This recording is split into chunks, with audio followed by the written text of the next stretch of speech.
یه چیز جالب دیدم گفتم در میون بذارم. این خانومی که کت تنشونه مدیر داخلی هتله، با چک لیست و اعضای مختلف تیمش اومده.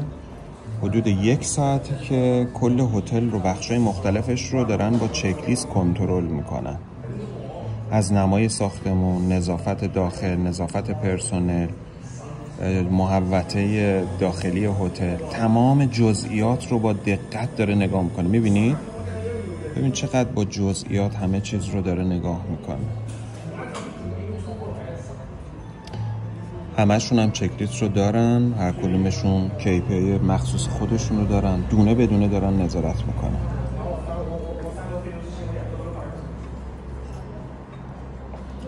دمای هوای بیرون حدود 40 درجه است.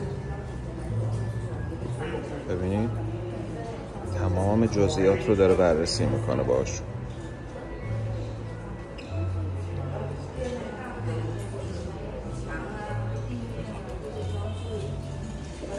با اینکه نظافت داخلی هتل با رباته، یعنی جارو زدن هتل با این رباته، خودش میره توی طبقات جارو میزنه، تی میزنه مداوم تمام طبقات و لابی رو.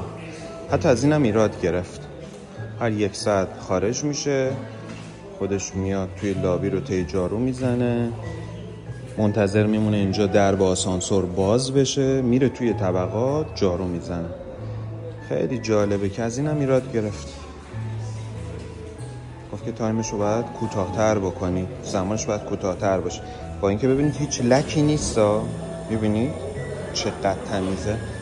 نگاه کنید تمام جزئیات رو داره با دقت نگاه میکنه این خانم.